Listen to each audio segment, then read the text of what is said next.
Sharna Mix Vlog, and I'm here to unbox yung K1 na pinadala sa akin ng isang sponsor na ayaw magpakilala. So, thank you kung sino man ang nagpadala nito sa akin. Maraming salamat. And come on guys, let's open this. So, excited nga ako alam niyo yun, dahil most of the members, they're using K1 na. Samantalang ako B8. And natawa naman ako kasi someone told me na asking for my address and phone number kasi send daw siya na sabi niya sa akin is parang hindi niya na ginagamit. And nung diniliver sa akin and I found out na bago pala siya. And hindi sa kanya galing pero sa isang kilala natin na talagang sinusuportahan tayo. And sobrang bait. Sobrang pogi. And eto na siya, ang aking bagong K1. Yan. And kompleto siya. Merong sound card and condenser microphone, and then let's unbox it. So, finally, sana gumanda na ang aking boses dito.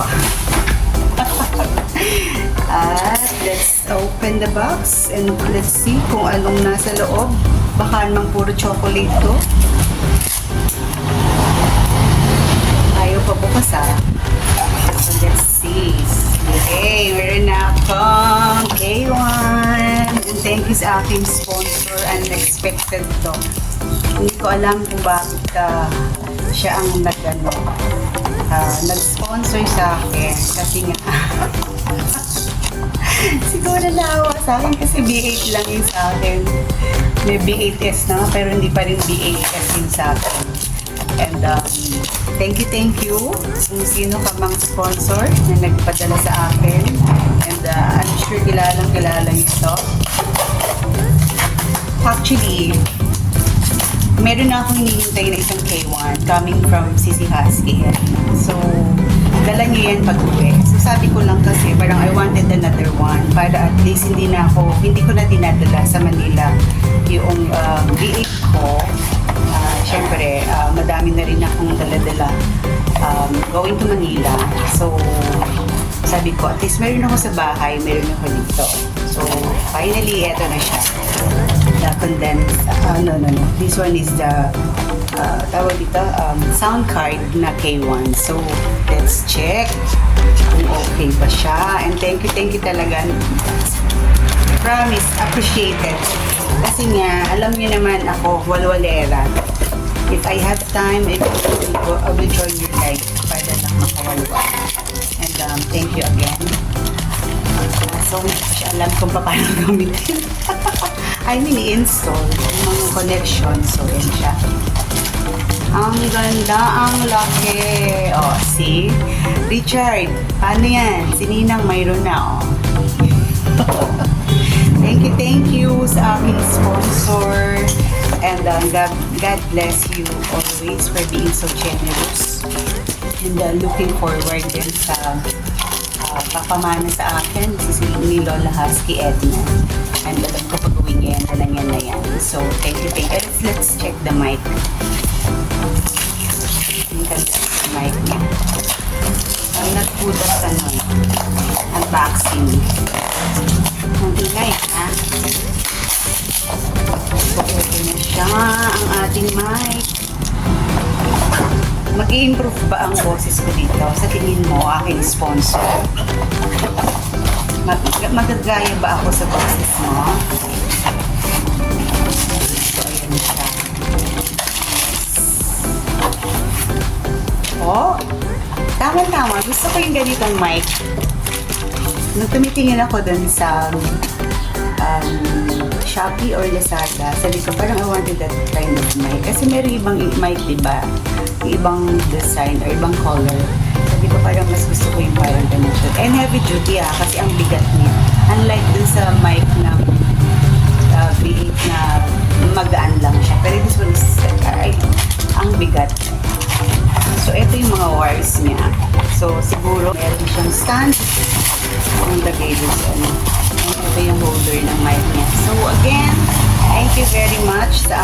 napaka-generous na sponsor. And maraming salamat. And sabi ko nga, unexpected na papadala niya ako na to. Kasi alam ko, meron na akong bibigay si Weng sa akin na hindi niya ginagamit na sound card. So sabi ko, okay na yan kasi pambahay ko lang. Kasi yung ibibigay ni Lola Husky Edna sa akin is iiwanan ko naman yun sa Manila para meron akong ginagamit doon na hindi ko na talaga inaalis nilagay sa lalagyan, then dadalhin sa Manila, then pag-uwi ako dito sa Kabanatuan, dadalhin ko na naman siya. So again, I'm sure mag-enjoy ako dito sa aking bagong sound card. And again, thank you sa aking napaka-generous na sponsor. And of course, to Sisi Weng for taking her time para padala sa akin to. Kasi siya talaga yung kumuha ng address ko and even my phone number para padala sa akin itong sound card niya.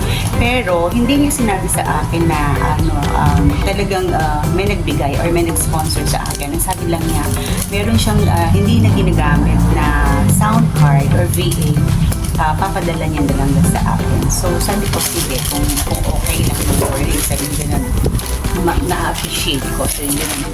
Kaso, siya sa happen, nung dumating, sinabi sa kanya na nandito na sa Mindanao. So, binida niya sa akin kung sino yung sponsor. And again, thank you sa aking mabait na sponsor.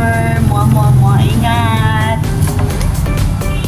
Ang K1 na pinadala sa akin ng sponsor. So, kompleto siya with wires for the connection kung saan ka man siya gagamitin. So, ito na yung pinaka sound card ko. This one. Ang ganda at ang laki. And of course, yung mga tawag dito ay gamit sa mic. Ayan na. So, ito yung stand niya. And then, of course, the mic holder. Yung wire niya. And of course, yung heavy duty na microphone. Sabi ko nga kanina sa aking first part ng aking unboxing ay ito yung gusto kong mic. Kasi I like the color. Tsaka mukhang heavy duty. And it seems like nung nakita ko yung pindala sa akin na to, nung open ko yung box, sabi ko, talagang heavy duty kasi ang bigat niya. Heavy and of course the screw para dun sa table. So again, maraming salamat sa aking sponsor. Sabi ko nga, unexpected, hindi ko talaga siya in-expect na papadalan niya ako na to. Naawa. Ako na lang gumagamit ng VA. Kasi nga, meron naman ako hinihintay, sabi nga kay Sisi Husky, pero sabi ko nila, hindi daw mainam yung palipat-lipat or aalisin mo yung mic, tapos ikakabit mo ulit. Kasi dun nag-start yung nagkakaroon ng garbles or maingay dun sa mic. So, ayan.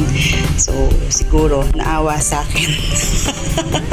Again, thank you. God bless you more for being so generous and of course for supporting us.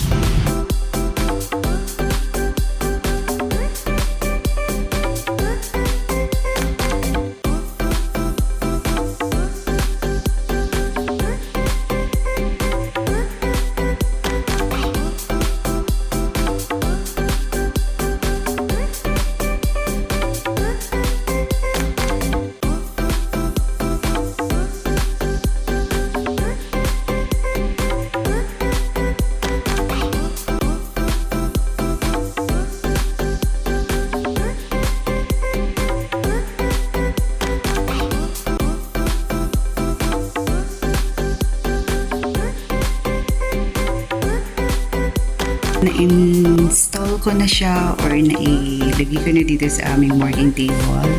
So, yan siya. Lagot ako kay Daddy. Yung cabinet namin. Nagkabitan ko. But anyways, again, thank you sa aking sponsor na napakabait. And sana makatulong to sa boses ko. Again, thank you and God bless you more for being so generous.